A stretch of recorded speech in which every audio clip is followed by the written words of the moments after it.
memorias, recuerdos y experiencias. El pretérito imperfecto y el pretérito indefinido. ¿Cuándo usamos el pretérito imperfecto y cuándo usamos el pretérito indefinido? Vamos a recordar. A la izquierda tenemos el pretérito imperfecto. Cuando usamos el imperfecto, estamos mirando el hecho desde dentro. Son los detalles. Por ejemplo, aquel día yo llevaba un paraguas, llovía. Es un paréntesis. La rutina en aquella época, la descripción de una época, escena o momento, la descripción de las circunstancias o la descripción del motivo de una acción. Y el pretérito indefinido a la derecha, cuando usamos el indefinido, estamos mirando el hecho desde fuera. Son los hechos. Por ejemplo, aquel día llovió. Es el resumen al final de la película, la visión de conjunto, los hechos principales de la historia. Un punto más en una lista de acciones que hacen avanzar la historia. Para explicar una anécdota, tenemos que pensar en las diferencias entre el indefinido y el imperfecto, las diferentes perspectivas.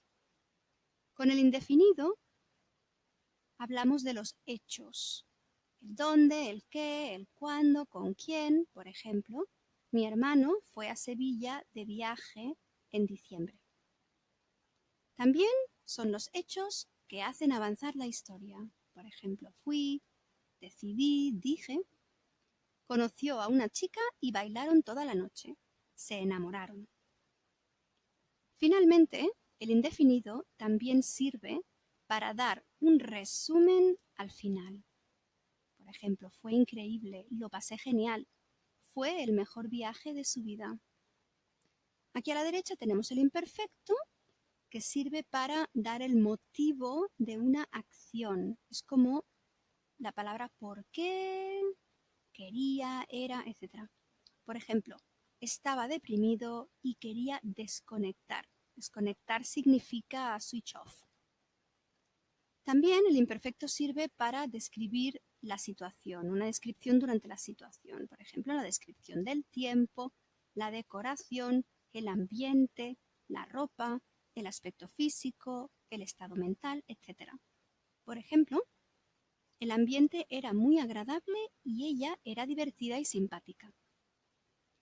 Durante la explicación de una anécdota, vamos a pasar del indefinido al imperfecto según la perspectiva.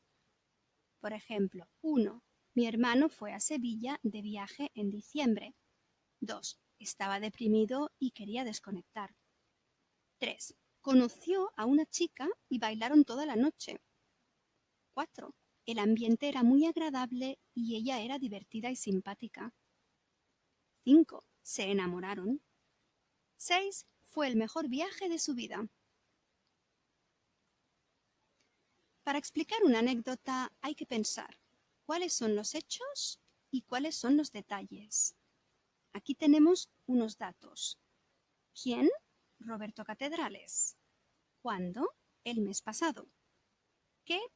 Enfadarse con los periodistas y pegar a un fotógrafo. ¿Por qué? Los periodistas estar fuera de su casa día y noche y él estar harto. Harto significa fed up. Entonces, ¿cuáles son los hechos y cuáles son los detalles? Aquí tenemos una posible conversación para explicar una anécdota. 1. ¿Has oído las noticias? 2. No, ¿qué ha pasado? 3. El mes pasado, ¿cuándo?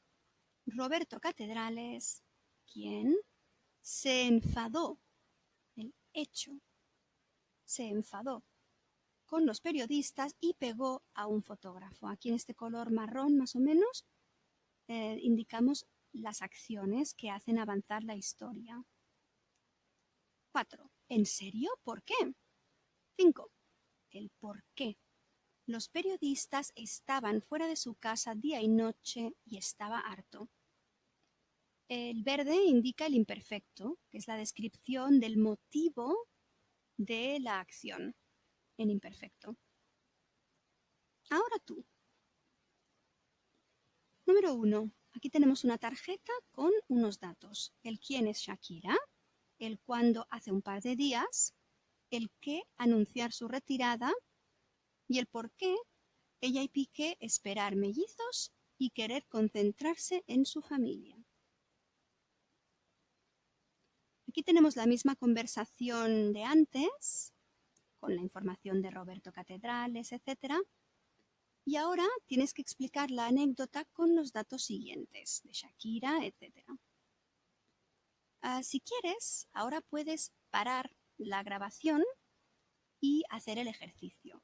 Después puedes continuar para ver las soluciones. Soluciones. ¿Has oído las noticias? No, ¿qué ha pasado? Hace un par de días Shakira anunció su retirada. ¿En serio? ¿Por qué? Ella y Piqué esperaban mellizos y querían concentrarse en su familia. 2. Los detalles son el quién Emilio, los datos son el quién Emilio, el cuándo el mes pasado, el qué ser despedido del trabajo y el por qué ser maleducado y faltar con frecuencia. Faltar significa no ir al trabajo. Nuevamente tenemos la conversación con la información de Roberto Catedrales, solo como ejemplo, como base, pero ahora tienes que explicar la anécdota con los datos siguientes. Emilio, el mes pasado, ser despedido, etc. Si quieres, puedes parar la grabación ahora y hacer el ejercicio. Después vamos a ver las soluciones. Si todavía no has hecho el ejercicio, puedes volver atrás, hacer el ejercicio y entonces mirar las soluciones. ¿Has oído las noticias? No, ¿qué ha pasado? La semana pasada Emilio fue despedido del trabajo. ¿En serio? ¿Por qué? Era maleducado y faltaba con frecuencia. Finalmente, el número 3. ¿Quién es Julia? ¿Cuándo? El lunes pasado. ¿Qué? No venir al trabajo. ¿Por qué? No encontrar las llaves del coche y haber huelga de transporte. Recordar que haber es un verbo que solo se conjuga en la tercera persona. Es un verbo de existencia. En presente, la forma es hay. Aquí tenemos la información general y ahora tienes que explicar la anécdota con los datos siguientes, con Julia, etc. Soluciones. ¿Has oído las noticias? No, ¿qué ha pasado? El lunes pasado Julia no vino al trabajo. ¿En serio? ¿Por qué? No encontraba las llaves del coche y había huelga de transporte. Y eso es todo. Gracias por escuchar la presentación.